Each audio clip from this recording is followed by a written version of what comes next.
This is how pretentious Southern California is. The LA consulate is only good for Southern California. Now, San Francisco is responsible for Alaska, Northern California, Hawaii, Idaho, Montana, Nevada, Hold Oregon, Washington, Wyoming, and U.S. Pacific. If you are in Hawaii or Alaska, my default response is give up now. You ever started a community? Are you talking about a cult? No, not a cult. Pyramid Community. scheme? Have you ever started something and just you and your friends, and then their friends invited other friends, and then those friends invited more friends, and so on and so forth? You just described a pyramid scheme. But I'm not making any money from it. That's the problem. I need to figure out how to make money. Right. You don't actually physically touch the butt, which was true until Marla went on another transatlantic cruise that they incorporated actual butt touching in the game. Evolution. The International Mahjong Butt Touching Society is huge.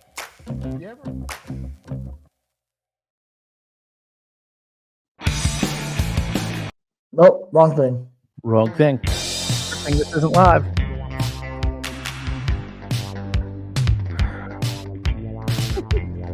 I came back and there was a freaking notice on the screen.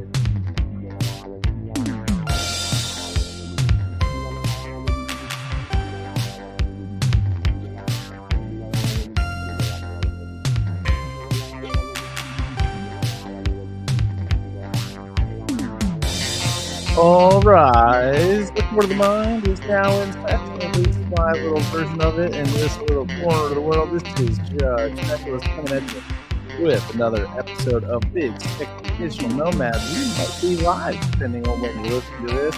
We might be recording or in the recording in your ears the way you normally listen to it. Who knows?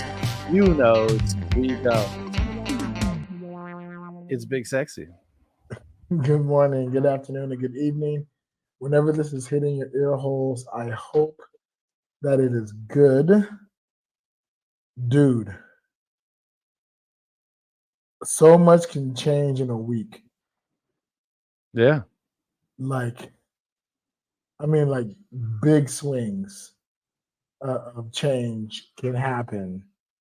So, I applied for the NALCAP position here in Spain. That's a North American Language and Culture Assistance Program. When last we spoke, I had gotten the acceptance email and had missed it. Very tight window. Very tight window, 3-day window for the acceptance, and I had seen the email on day 4. After several emails back and forth with the department, the Ministry of Education, they reset my acceptance email. I applied, I accepted it the exact same day they reset it, and I am officially a part of the program. Woo! I have been accepted into the program. Now comes the hard part. I have to get a visa I have to get a visa in order to be able to participate in the program. And a lot of the stuff that I have to do for the visa, I have to do back in the U.S. The program starts at the beginning of October, and we're heading back the beginning of August. Although, as I'm reading through what's required and everything, I may have to go back to the States a bit earlier than the beginning of August. So that the wife and I will have to have that conversation because I was literally looking at the requirements today. I still haven't gotten the acceptance letter, and I need that in order to apply for the visa. And you can't apply for the visa while you are in Spain.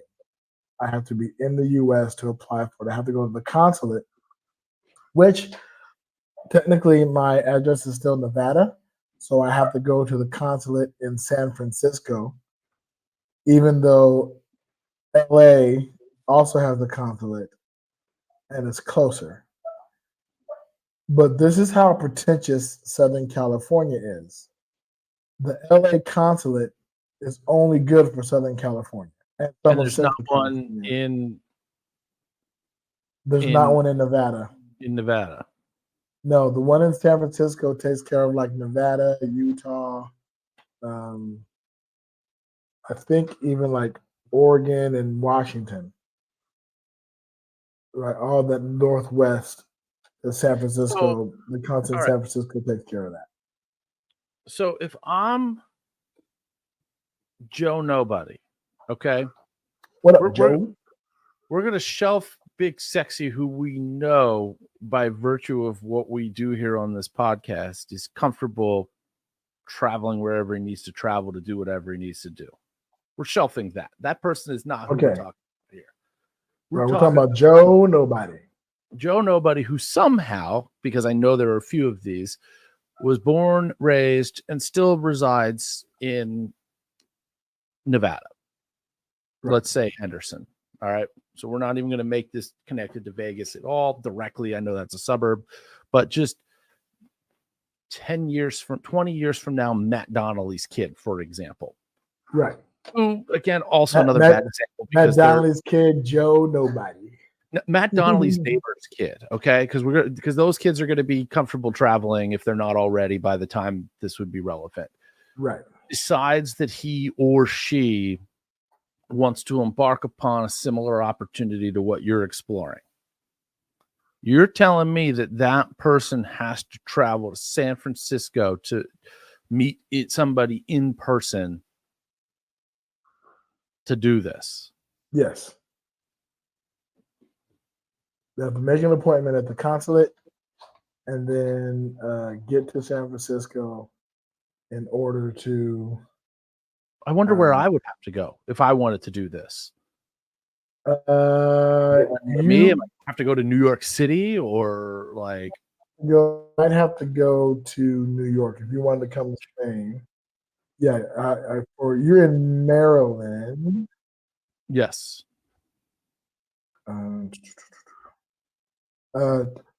Everybody talk amongst yourself. I look from U.S. Embassy, Maryland. Hey, you know what? While Big Sexy is looking up this little bit of information, I want to thank some people who are helping to make this bad boy happen. These are people who are their own free will. I mean, they've done this completely on their own at our suggestion.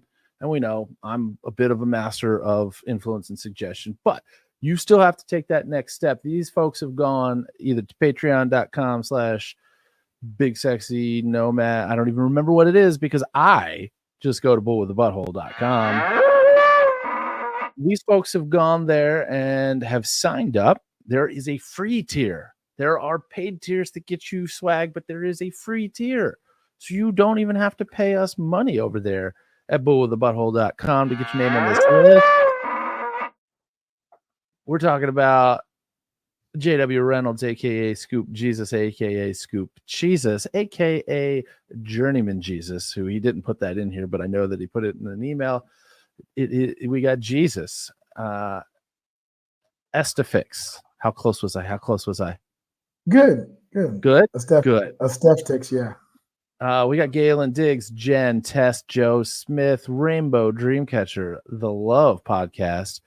We got Billy H. That is Billy H from cruisehabit.com. Now, if you don't know about cruisehabit.com, if you don't know about Billy H, you guys are just sleeping at the wheel here. Cruisehabit.com, bitches. That's right. That's Billy coming at us to talk about cruisehabit.com. Tons of information. Most of it's free. We got Margaret White, Smitty Scoop, Angel Bree, Chris Lowry, Michael McKenna, Lee Popsicle, Sebastian Robbins, and Joshua Tarr. Those folks all went to our Patreon, probably bullwiththebutthole.com, maybe not. They're like OG since day one. We want to thank you all, whether you are at a paid subscription level or at the free subscription level. You guys are all part of what make this whole thing happen. And all of you who are listening. Special shout out to our to cruisehabit.com and our friend Billy, because he is at our sponsorship level. That's right. Where we will absolutely 100%, 110% play an ad for cruisehabit.com, such as this one. I'm Billy. And I'm Larissa. Come talk ship with us at cruisehabit.com/BSDN. Safe travels. That's right. We will too. If you are at the sponsorship level, we will happily ask you to record an ad, and we will play that ad during our episode. If we get enough people at the sponsorship level, we'll stagger it. We'll play some ads here, some ads there. You know, the good old fashioned. This episode is brought to you by Shit on the Shingle, and we'll play the Shit on the Shingle ad. You know, this episode is brought to you by cruisehabit.com and so on and so forth.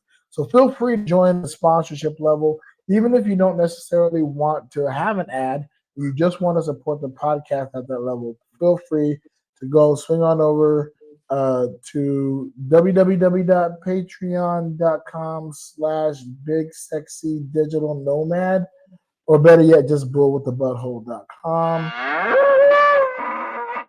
and join there. So back to our regularly scheduled program. So you would have to go to Washington, D.C. Okay, that's not bad. Yeah, that makes more sense. Where you're at in the world, you would go to D.C. D.C. is responsible for Maryland, Virginia, West Virginia, D.C., and North Carolina.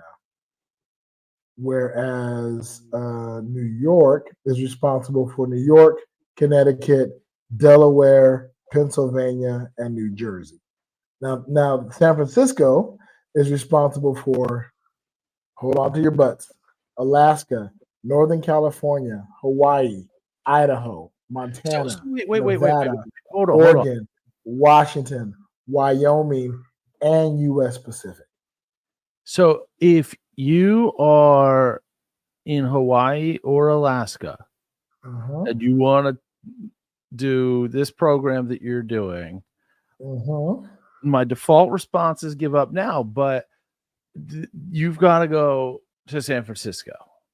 You have to apply for it in San Francisco. You'll be mailing a lot of stuff in San Francisco, but you'll probably also have to, if they require an interview, schedule an interview and go to San Francisco for that interview. Wow. That is wild. Yeah. Yeah, especially if you're in Alaska or Hawaii, you're going to want to make sure to start that process early. We're nail biting this process. It's a little nerve wracking to be so close and to, you know, already be here and trying to do things between both and everything. So that's why I'm saying I might have to run back to the U.S. a bit earlier. We may have to run back. I don't know if she'd come without me or not, but or she'd go with me or she'd stay. But in order to do the paperwork and get everything done, I may have to run back before previously planned. Which, you know, like I said, things change quickly, things happen weekly, and if that's what I have to do in order to stay here long term, I'm okay. As much as I would hate leaving everybody so soon, I love being here, but it means getting a visa to be able to be here for a year. Done, son. Yeah.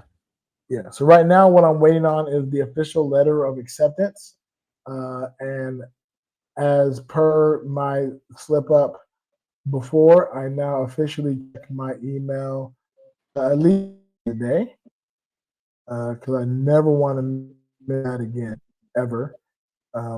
So I check my email and then I search for, not only did I add their email address to my contact list, I also, when I check my email, search for their email address to make sure I'm not missing anything. So yeah, I'm hopefully going to become not hopefully, I am going to be a resident of Spain. Here's the tricky part. I got the area that I requested. Good. The very first area. Andalusia, Spain is a very large part of Spain. So I might not be in Malaga. My fingers are crossed that they'll give me a choice of what area in Andalusia I want to be in. Then I will make the choices from there. But I could end up like in Seville or Granada, or, you know, Rincon or El Palo or some other part of Andalusia that I've never been before. And it may be a little bit more remote. But we'll see. We'll see what happens. Well, that's Like I exciting. said, I'm glad that didn't that little hiccup didn't completely derail the whole train. yeah, because it really could have. I was in serious depressed mode for a good hot minute. Was not happy with it. But the cool thing was I got that information on June 7th, which is also Prince's birthday. And everybody knows I'm a huge Prince fan.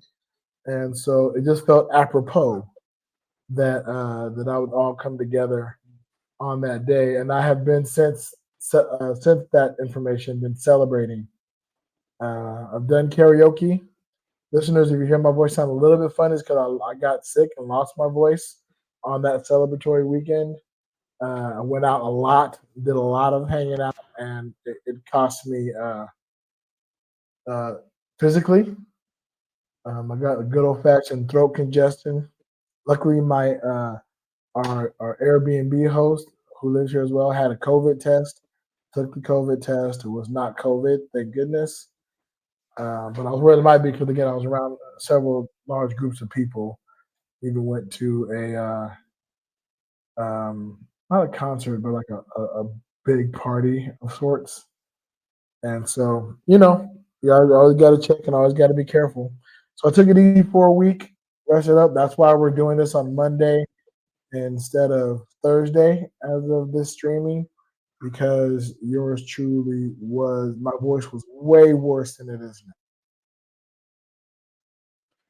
now. Yeah. You've gotten the vid, yes, at some point?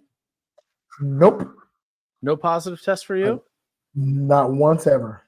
Same.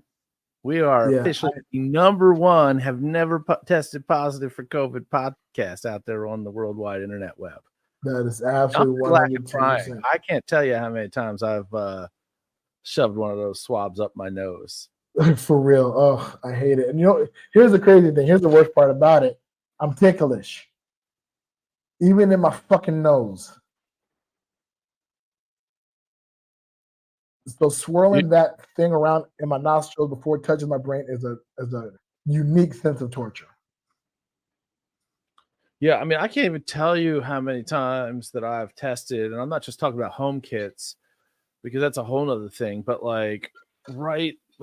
so for New Year's 20 into 21, I took the family. It was kind of like one of these, you know what, we're going to just go all out. I don't want to say break the bank because as things were getting back to normal, the prices were ridiculously lower, although still expensive than they would have been otherwise. But we took the kids to Turks and Caicos. We needed to have COVID testing for that. And it was one of those where you have to go to a specific set of places to get a specific type of test, and the time frame has to be, there was some precision involved in it. I went to Honolulu for back then one of the college football all-star games called the Hula Bowl was being held, and it had long been held at Aloha Stadium in Honolulu, but they are renovating that stadium. So for the past, I want to say 3 years, they've been doing that event in Orlando. But at the time that it was in Honolulu, and I went out because I had 3 players that were participating in it. Nice. You had to do, and it was another one of those specific time window, specific location type of thing. I want to say that I've probably gotten, I don't know, somewhere between 5 and 10 official type of COVID tests in scenarios like that.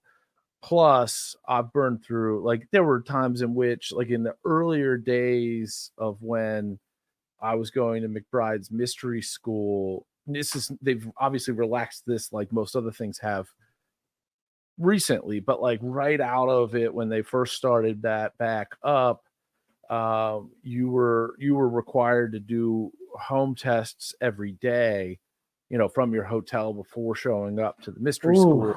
Every day. So, they were either week long, or I want to say that was relaxed by the time we had started this podcast. Because remember, when we did that live episode from New York, I was in town for one of the mentalism weekends. Yeah, well, the fact that you were there in New York, would attest to things kind of calm me down a bit. Yeah, to some extent, for sure. But yeah, I've taken, again, I don't know. And again, I'm not going to sit here and say that the veracity of all of the, and I've certainly had symptoms that suggest that maybe I have had it, but I still somehow have not tested positive on any official or home tests in all of this. That's the crazy thing, right? Technically, am I for sure 100% that I've never had it? No. Have I ever tested positive for it? No.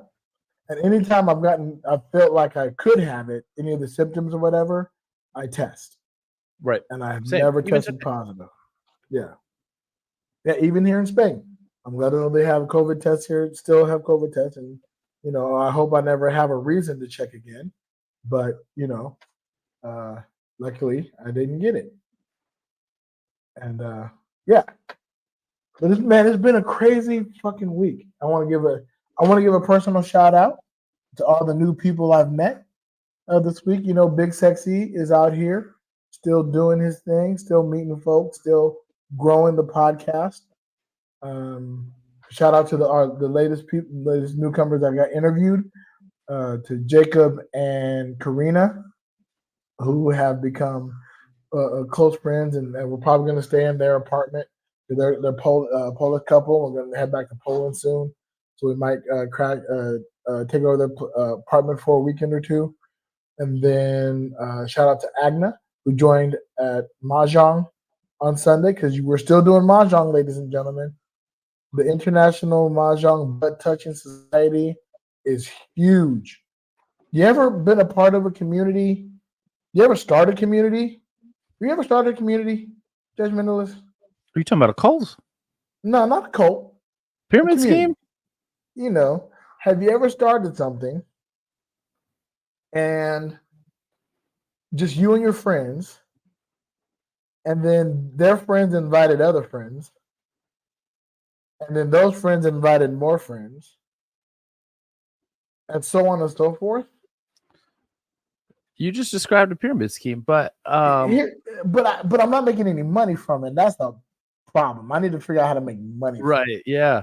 I would say that the closest thing to that might be the Elkton Magic concept. Okay. Maybe. Not exactly. You have a following there. You have a list of magicians who you can call for Elkton Magic, and they know. And I know that those magicians are telling other magicians about Elkton Magic because we've been there when it's happened. Right. Yeah. Right. And so with the International Mahjong Butt Touching Society, shout out to Angel Quo, who also developed our Rainbow Dreamcatcher the Love podcast artwork. She invited me and Nilla. For those who don't know, I'm about to tell you the Mahjong story. She invited Nilla, my lovely wife, to Mahjong, and she's been trying to get a group together to play Mahjong for ages, at least according to Nilla. Eventually, what happened is she asked me. And I am very much a game player. I'm a player. I love games. I love getting out there, and I love games of all types. I used to be a collector of games. So it was pretty bad. And so, I love all Mahjong, so let's go. And we went and learned how to play, and I loved it. So we played a lot. Then I began teaching other people how to play Mahjong.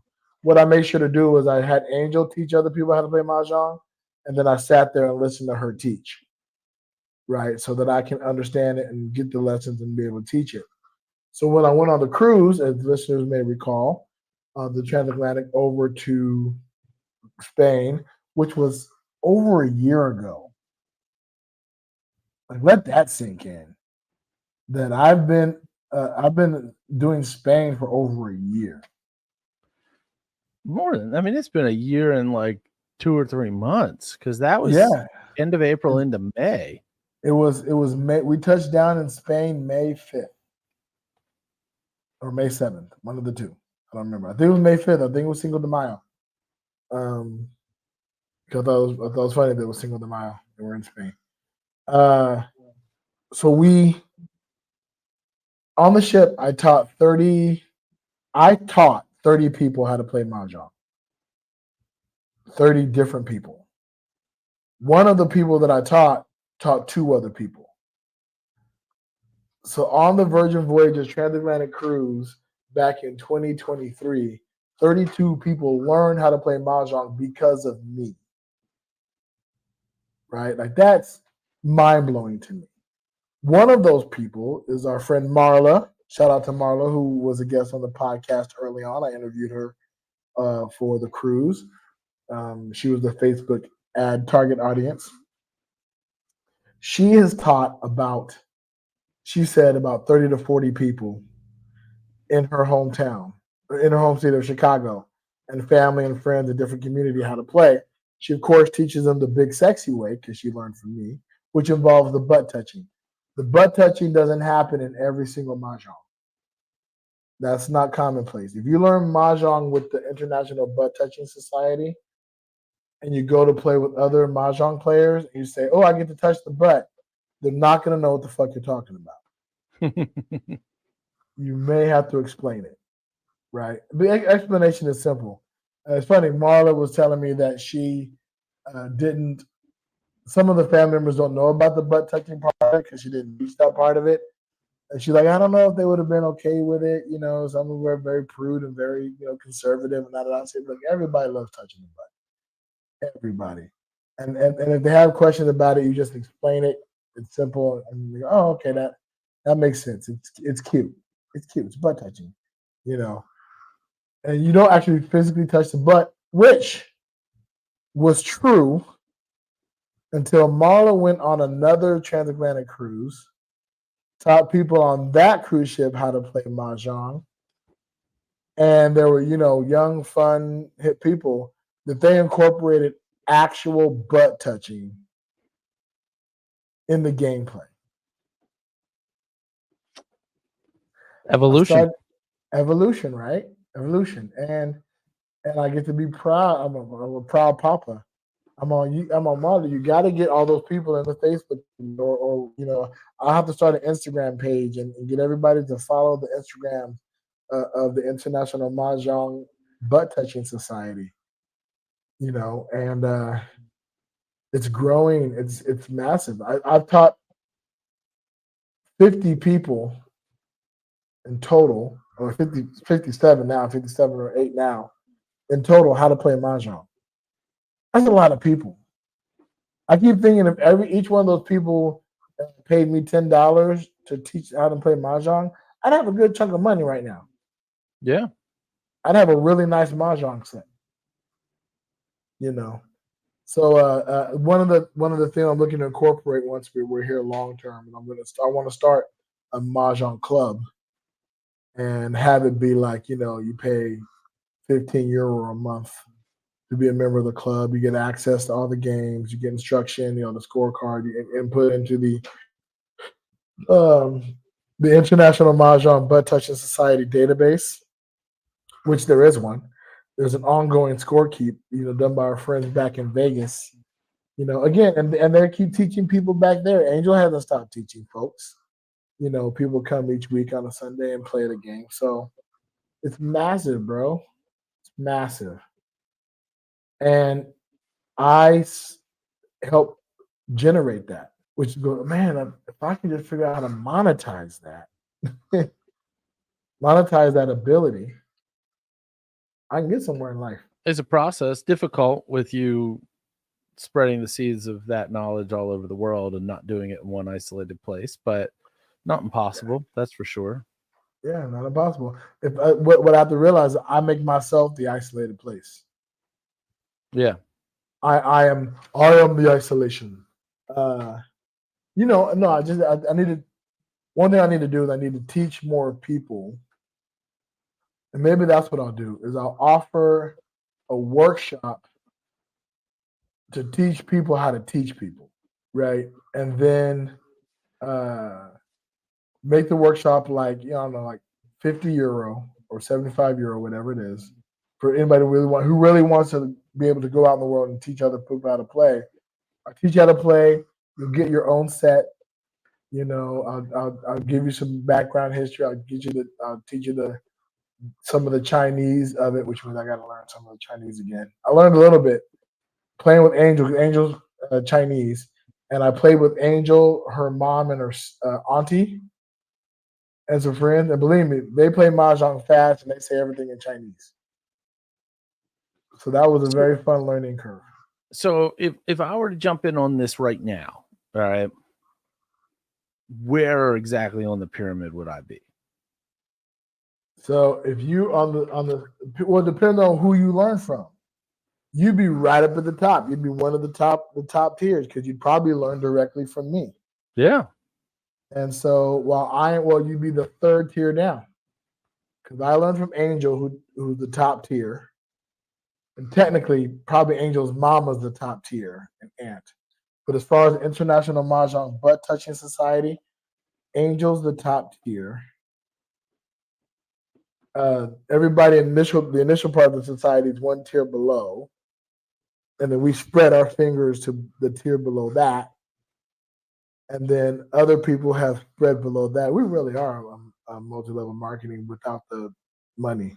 Knowledge is a pyramid scheme. It is indeed. Brogan, can we put that on a t-shirt? Yo, please, Brogan. Yes, knowledge is a pyramid scheme. Speaking of, how are things going, sir? Other than spraining my wrist, pretty good. How'd you sprain your wrist? Please tell me you're playing paddleball with a bunch of midgets or something. I'm sorry. I do want to hypnotize a bunch of midgets. I don't know how to make this happen, but little people. We'll make sure we call them. Yeah, I'll be PC about it. All right, it'll be a fun time. Yeah. All right. Yes. Yeah. I just wish midget wasn't such a fun word to say. Listen, no, it's gonna be. I'm getting stuck in my own head here. Yeah, I don't know. We were cleaning up because Thursday. So if you're listening to this live, which a couple of you appear to be 3 days from now, if you are watching it or listening when it drops tomorrow, Thursday, I am putting on the first Elkton Magic show that's going to be at the secret location, which is that parlor that is built above my garage. I believe that I've posted like work in progress photos and videos. Like literally, I'm pretty sure that it was on our Patreon that I posted the video of that huge crane, like bringing the drywall in. Yes. That was definitely on our Patreon. I will, especially during and after the show, we'll definitely put together more photos because it's ready. So obviously, like I said, it's a space that is above the garage in our house. And we moved in starting the weekend of October, the end of October, 2 years ago. So about a year, a little more than a year and a half ago. And as you can imagine, anybody that has moved from house to house still have stuff in boxes in that garage. Well, that garage is where everybody has to go through to get to the performance space. So we did a lot of moving stuff. And admittedly, a lot of those boxes, a good chunk of those boxes were filled with liquor. Okay. Like a good box should be. Set up the bar up in the performance space, so a lot of that liquor got put in place, which meant a lot, so we cleared that out pretty substantially. We still have a bunch of stuff that's getting donated to wherever takes those types of donations that are still in there, but for the most part, moving a lot of stuff around, storing stuff in an upper area that we had installed, all this other stuff to clean that out and get it ready for people to actually show up and see a performance. And I definitely tweaked something in that process of doing all of that stuff. I went to an urgent care on Sunday, got an x-rayed. According to them, no fractures, which is good. They put me in this fun little brace here. I'm supposed to wear this for a week. And if I don't have improvement a week from now, being largely immobilized in that wrist, then I'm supposed to, go see a hand specialist. So I'm Gotcha. hoping that wearing this brace for a week, I'm starting to feel back to normal as if it never happened, but we'll see. We will, Well, good. we'll stay up to speed on that. Hopefully next week I'm doing this and I don't have this on, but if I do, well, maybe we'll have an update and see what's going on with that, and make sure that your hand is an appropriate operating. Now, what is it about hypnotizing a group of little people that excites you? It's different. That's it. I'm just, for the most part, I'm trying to do stuff that's new, Okay. Yeah. Now, I've always wondered, would you hypnotize a paraplegic? I mean, it's up to, whoever wants to volunteer to do it. And what would that even look like? I mean, probably just a lot of nothing. Probably just sitting there, a lot of head movement, a lot of vocal work, right? I mean, I guess it depends on the specific. I mean, like, what are we missing? Well, if they're well, I said a paraplegic, so that means that the two limbs are not functioning properly. So which two? Right. As opposed to somebody who has working legs but their arms don't work properly is going to do a little bit different stuff than somebody who can't move their legs. Now, normally for safety reasons, anybody, I tell people this in my pre-show all the time. If you know that medically you should not be up here on stage, then enjoy the show from where you are. Right. I am not going to be somebody that's going to make that decision for somebody else. So if somebody has gone through the pre-show talk of what it is that I'm doing, what it isn't, and all of that, and they feel like, you know what, I want to go do this, I'm not turning anybody away. Right. You're not be like, no, not you. Please, not you. No, not you. Please don't come up here. Please. No, why are you coming up here? I'll amend that statement to the point where, like, if somebody is so like sloppy drunk that they're tripping to get onto the stage, then I'm probably gonna send that person back right away. But other than that, that's different. Inebriation is different than you have a physical ailment. Yeah. So I'm gonna I in that scenario, I'm likely going to leave it up to the individual who has chosen to come up to my stage to be responsible for and to understand their situation better than anybody else. I'm not looking to call anybody out or anything like that. And if they've gotten themselves up there, then I think that they've assessed what it is that I'm going to be doing and that they're an appropriate candidate for it. And I'm not taking that away from anybody. Now, if they don't go under, I'm gonna send them back, but I'll do that with anybody. Right. So, and again, a lot of people. So there's a lot of different people that do these shows a lot of different ways. Okay. And there's a lot of different styles of inductions that people will use to get people under. I do something that's called a progressive muscle relaxation induction. Ooh, that sounds sexy. A lot of people that do that style of induction take 20 to 30 minutes to do it. Not me. I do my induction. No, you know how to induct quickly. You're a fast inductor. 6 minutes. 5-6 minutes. That's what she said. And no, so I think it's one of the more effective ones that if you can trim it down the way that I do to the amount of time that I take to do it, it doesn't bore the audience. Now, if you do it for 20 minutes, you're going to bore the shit out of the audience. But it brings them into the ritual that is hypnosis instead of, being like, hey, I'm going to go over here and do this thing. You guys just whatever, I'll be back. That's not what it is. They're not following along.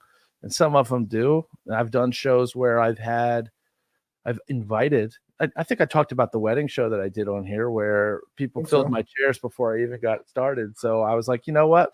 Since folks have already taken the chairs, anybody that didn't get one, if you want to follow along and try, go for it. And I ended up with somebody that was out in the audience on stage by the time it ended. But, that's I don't normally run it that way. Some people start their show with the chairs empty and start their induction out to the entire audience. Anybody who wants to try this, go ahead and follow along and do what I say to do, and then brings people up. That's a different style of show. Right. And it works. But yeah. So I just have an image of somebody coming up whose legs don't work. They're in assisted wheelchair, and you don't know why they're in a wheelchair, and they absolutely want to come up, and they come up, and you put them under, and you have them dance. And they try to get out of their chair because their brain is saying they can dance. And they do the worm on the ground. I imagine the shock and awe. I want to see that video. I'm a horrible person because I want to see that video. You got to understand, Big Sexy, that even though I've had no formal improv training, I do feel like I have some improvisational in the moment chops and the ability to see that coming as a potential issue. And let's just play out this scenario, okay? Wheelie McGee is up on stage because I'm going to match your horrible person by giving him a shitty nickname. Wheelie McGee's up on stage with me, 2 arms that are fully functional, no legs. We're like gone. They're not even there. Amputated at the knees here, okay? Wheelchair, which is an easy swap out a chair. You just wheel your ass right up here, good to go. Right.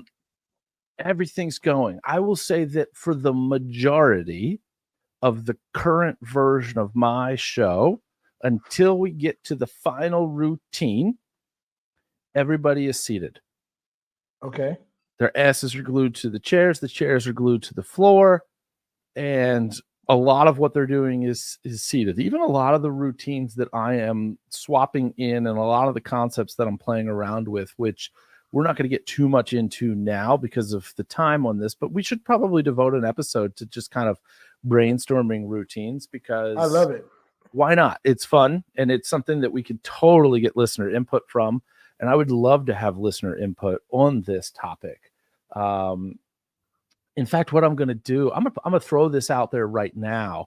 We're not going to get off on that tangent, but if you've got an idea for something that you would like to see done in a hypnosis show, shoot us an email, bigsexynomad@gmail.com.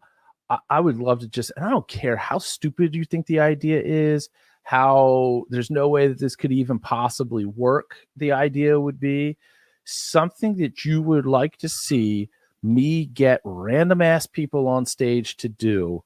It can be trying to prompt them to say silly things, do silly things, act in a silly way. It doesn't even have to necessarily be silly, but I'm looking for the types of responses that cut down into snippets and little reels that will, blow up on the internet. But send any of those ideas, because here's what happens. You might, and again, anything, you might think that you have a bad idea, but we might read it off here, and maybe your idea isn't something that can be used in the show, but maybe it plants a seed and turns into something that is a good idea. Or send it to us in a voice message. We haven't had anybody use the prankcall.me in a while. It's still there. We think it still works. But yeah, most of my routines, people are seated, and I would pivot. And in the moment before I started the dance routine, I would create some sort of special role for the person that I don't want to stand up because they don't have legs moving around. Perhaps that person becomes the bouncer, or maybe I put that person in the champagne room. So I give them 2 stacks of napkins to just make it rain while everybody else is up and dancing. So, nice. I would shift gears a little bit. I would isolate that person. I would give them a role that elevates them. So I wouldn't do it in a way that diminished them or took them out of the routine entirely. I just give them a different job. and Nice. that job would be just as important. And again, Do what you it would often be, do you make people play characters um, like you are, or give them like specific recognizable roles? You're a gangster, you're an alien, you're a monster, you're a steel dildo, to do a callback from last episode. Like any kind of prompts in that nature? so I've done there's one type of routine. So the traditional routine that you'll see in a lot of hypnosis shows, you've probably done it when you were in a show yourself, is the bodybuilder pose. So I have done different versions of that. I've done bodybuilder pose. I did gladiator pose or warrior pose. I don't remember exactly which one it was. I think mine, when I was in it, we did superhero poses. I've done superhero pose. And then what I do is I introduce that early in the show, and I won't do more than one. It'll either be bodybuilders or gladiator. Like I did gladiators for the show that I did that was intermission for the night fights. Superhero pose, something like that. And then it's something where the suggestion is there that anytime I say bodybuilder pose or gladiator pose or whatever, they're supposed to go into those poses. And then I'll take it to the next level, is that you're not just posing as a gladiator. You're not just posing as a superhero. You are a superhero. And I want everybody to think and imagine what your superhero name would be. And when you remember what your superhero name is, that alter ego, that one that has you out there in the streets, and you might even recognize not only what your superhero name is, but what your superpower is. When you have that ready, when you know what that is, you raise your hand. And then I will go up and down the line. And sometimes you'll get people saying some of the silliest things for what their superhero name is, or what their wrestling name is, or their gladiator name is. And sometimes I get stuff that I don't even understand. It might be a reference to some inside joke that they've got with some friends that makes no sense whatsoever. Like I got one of those in at the night fights with a gladiator name, and I'd have to go back to the film to even tell you what this guy said, because I didn't pick up on it. It didn't mean anything to me, but it was like, hey, that's great. Let's hear it for him. Right.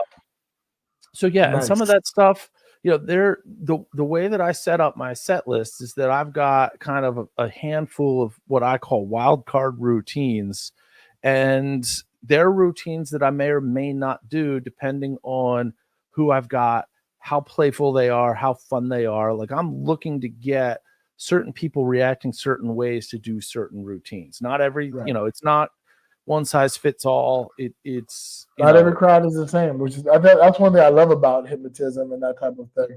Is the improvised element of it, is the human aspect of it. Like the people you get are different. We're fucking individual people. Everybody's an individual.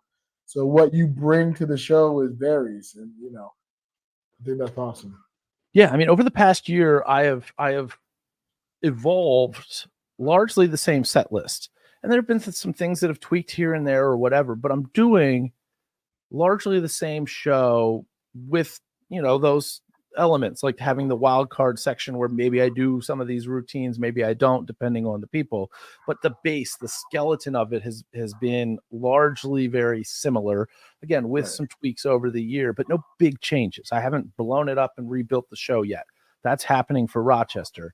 And also you just started out too. I mean, yeah, to be fair, but my shows are so vastly different show to show, even though I'm running a parallel set list to any other time I've run this show, more or less, still so totally different. The people make the show. Like a lot of times you'll see, promo stuff that, for hypnotists about be the star of the show. That's not BS. Like those folks that come up there and volunteer, those folks that come up there and are part of the show, they are the show.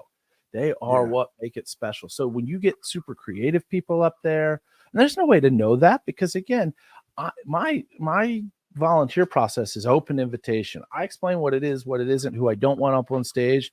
And when that music plays, it's first come, first serve for these chairs behind me. Let's go. Boom. And then, we're in the middle of it. All of a sudden, music starts to play. That is the time frame. This is literally the music. Did you play? In the background while people are coming up stage, and normally I don't even get this far. Those chairs are filled. Like, really? I imagine. Yeah. And don't even get me started on the high school shows. Like the show that I'm sure. Mad Dash. It is literally the type of thing that if I did a high school show that was ticketed and I put an option up there that, let's say the tickets are $20, right? And then let's say I've got my normal front row VIP seats that are $40.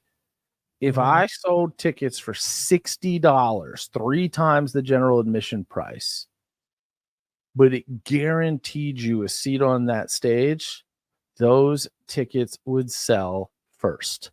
Boom, gone. Sure. Already sold out. Sure. I haven't listed the show yet. Those tickets are already sold out if it's a high school audience. Guaranteed every time. In fact, when I did the show back in April that was a fundraiser for local marching bands at a high school, they filled those seats so damn fast, and there were extra people up on stage, and I'm like, hang tight, don't go back. And we pulled extra seats in. Right. I was saying, there's a way to set that up, right? Like you do.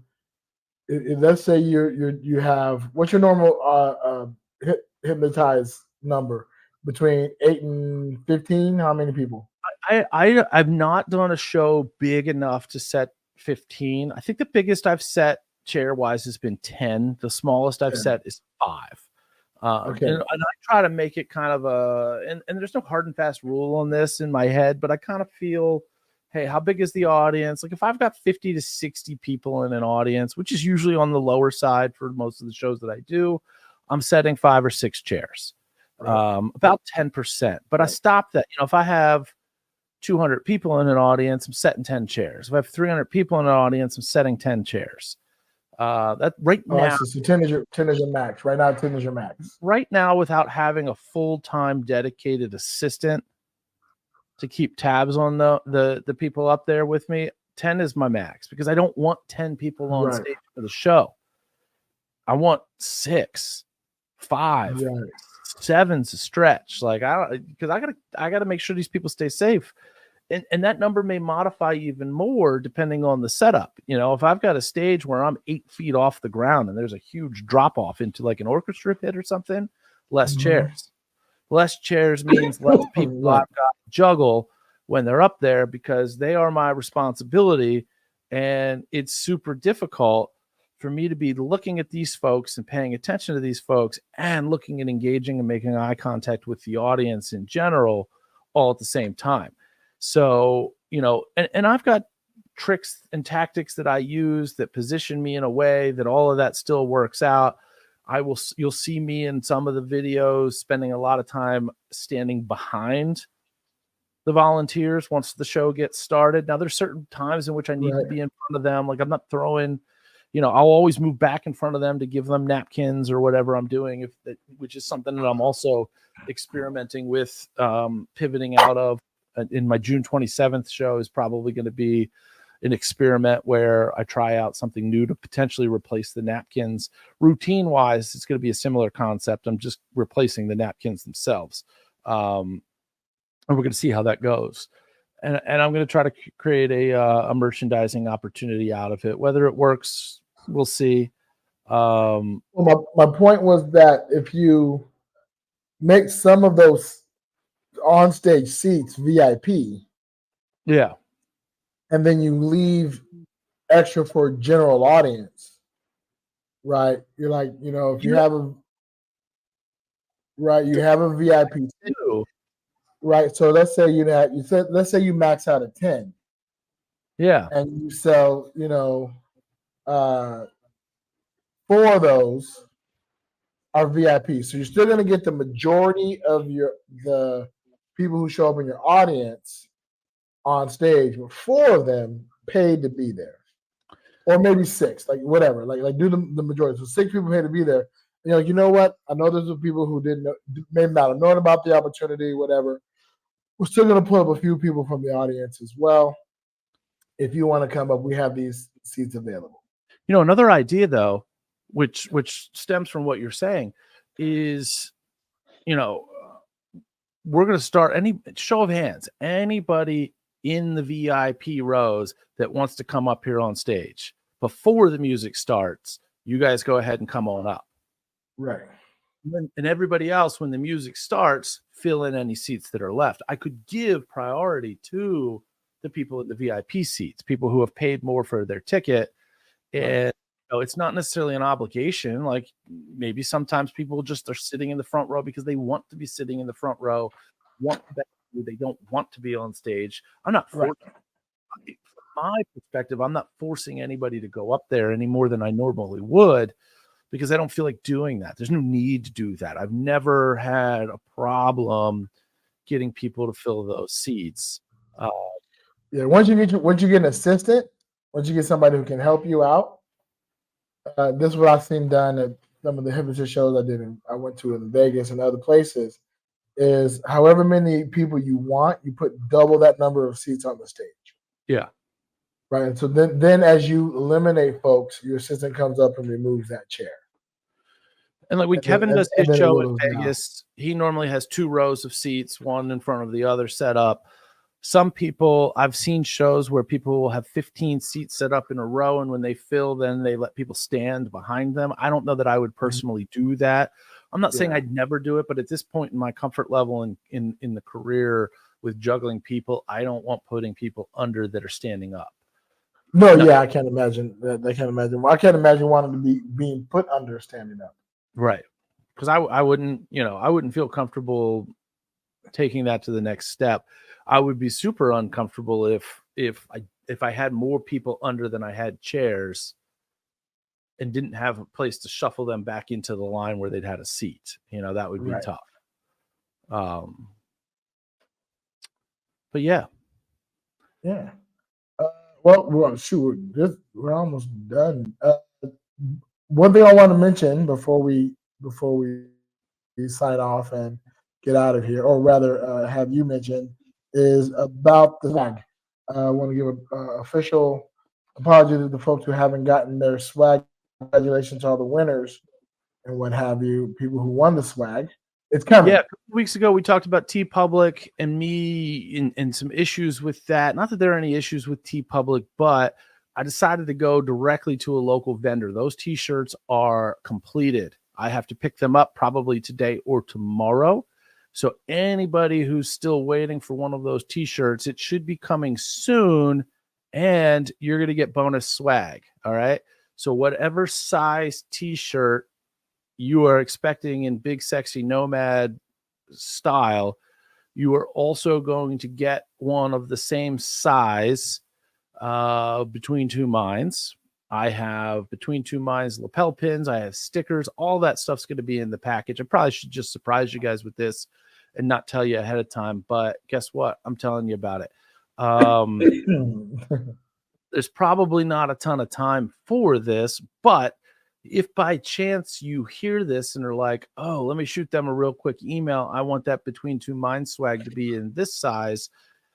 No guarantees, but if your email gets to us before I prepare all these packages this week, then I'm going to do it.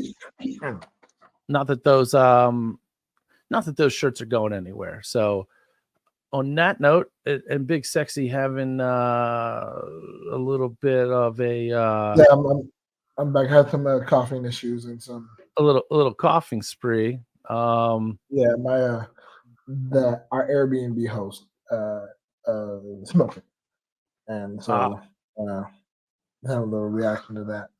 But I'm going all good now, at least for the most part. I mean, sort of. Yeah, but guys, as we said in the beginning of the show, if you're looking to support the podcast, please make your way on over to bullwiththebutthole.com. We appreciate you there.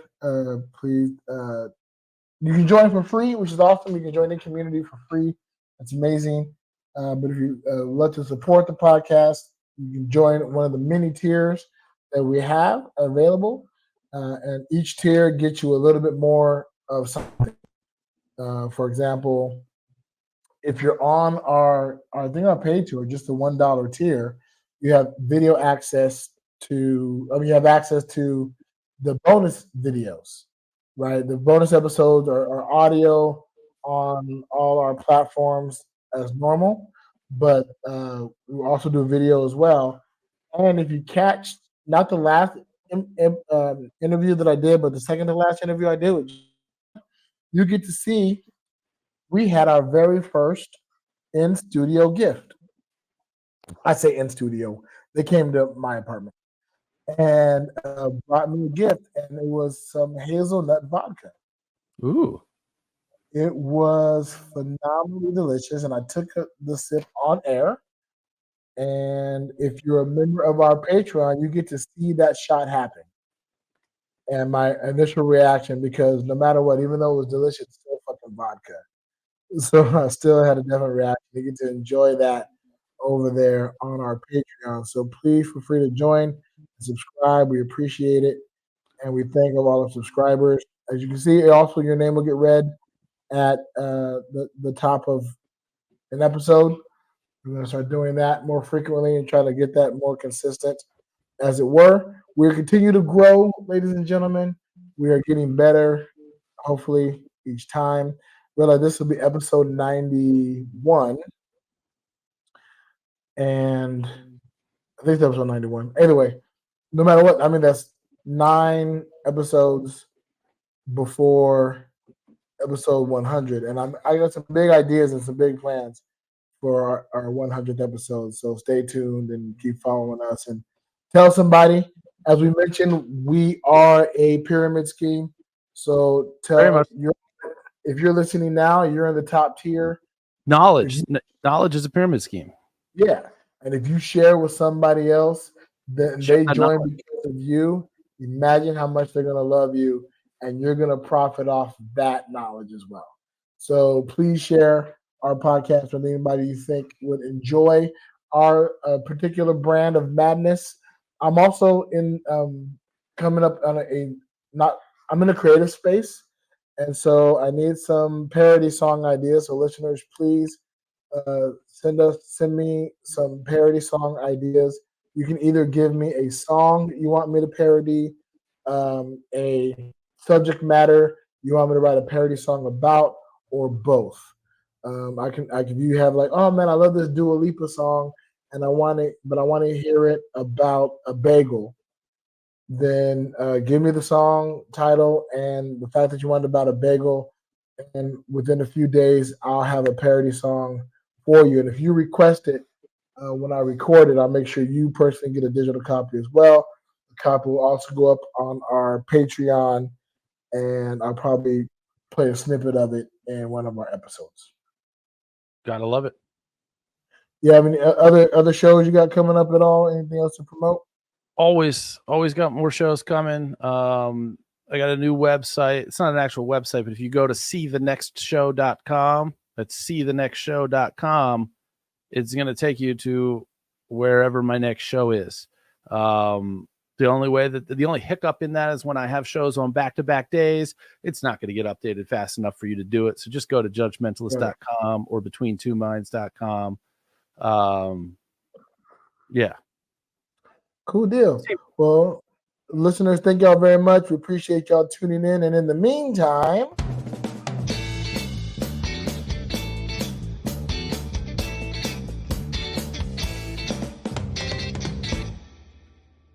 safe travels.